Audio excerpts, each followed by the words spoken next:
Hi, welcome to HowtoDandD. My name is Fred Wheeler and today we're going to talk about Dungeons and Dragons, but specifically we're going to talk about Dungeons and Dragons or monster tactics, and I want to talk about the critical fumble.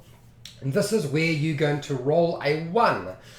I often have my NPCs or my monsters do things that are not perfect, so imperfect tactics. So it's a bit strange. I'm doing a tactics video and I'm talking about deliberately using poor tactics with your monsters for a variety of different reasons. And it doesn't matter whether it's a beast, a creature, a monster, a demon, devil, an NPC, it can be absolutely anything. And as we know, when you roll a 1, that means you automatically fail the attack roll. Okay, it has nothing to do with skill checks, it's only to do with an attack roll. So what I want to do is go through one of the reasons, or a list of the reasons why I would use a critical fumble or critical fail in my game, because there's a couple of different reasons why I think it can be used and used really effectively. Okay, so going on to what I would talk about in terms of why do I use them? One, because I don't want every single monster that I run in my game to be an expert. I don't want them to be based on what I have learned as a dungeon master about how to run a monster.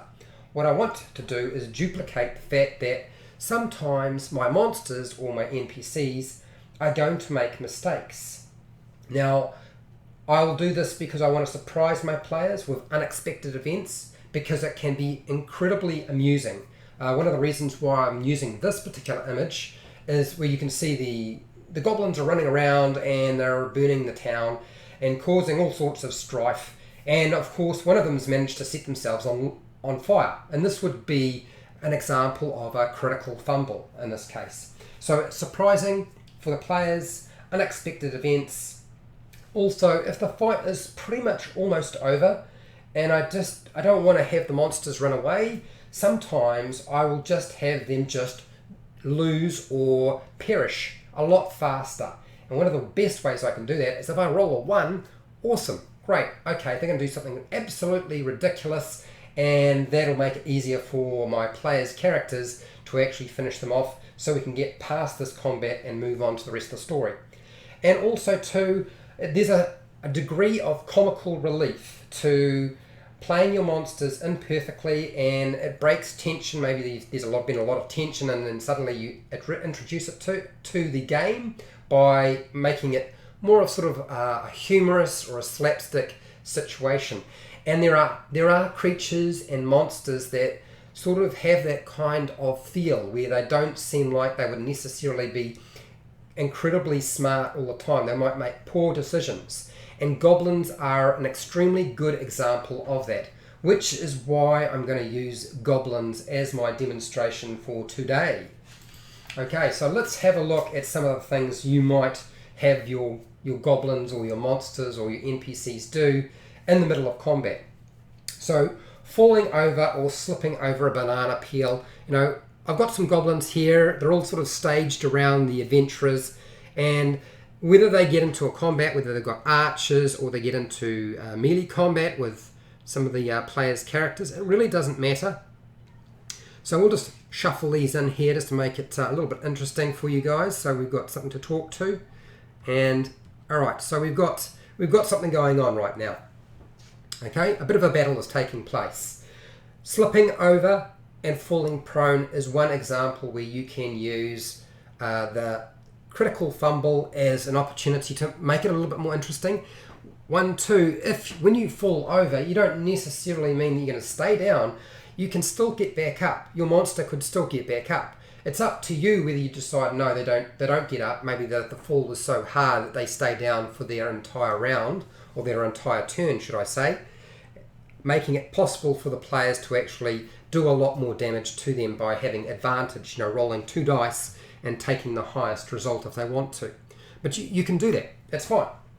Okay, dropping a weapon. So maybe they've got a weapon, their little dagger or little short sword, they drop it on the ground and it drops right at their foot. Now that means they can still just pick it up. It's just an interaction to do so, but it also adds an element of, oh, well, that's quite amusing. Why did they drop it? Well, because they released it when they were trying to make their attack. Hitting one of the other monsters. So if there's a couple of them that have moved up really close, and instead of swinging through and hitting our ranger here, they managed to swing through and hit somebody standing right beside them that's one of their allies, hitting one of the other goblins. Another really nice addition to that, swinging through with a weapon. Okay, a weapon breaking, not necessarily great because suddenly they have no weapon, but you can do that, particularly if you want to finish the combat really quickly. They can't repair it this turn or this round or this combat, so it's out of commission, and so they have to shift to a different weapon or make a different decision. Maybe now they are going to actually run away, or maybe they're going to take somebody else's weapon, or maybe they're going to pick up a weapon that's lying on the ground from somebody else who's fallen due to the combat. Hitting themselves in the head or leg. I've done this a few times. It's quite entertaining. I know that my players are like, how can this creature actually hit themselves in the head? Well, surprisingly, they did manage to do this. I have actually seen people in real life do that before, hit themselves in the leg or the head with the thing they're holding. So it's entirely possible it could be done with a weapon as well. Okay, if you are in an enclosed area, in a building, in a dungeon, swinging through and striking a door or a wall, and you can have it just strike door or wall, or you can have it get stuck or lodged in that door or wall.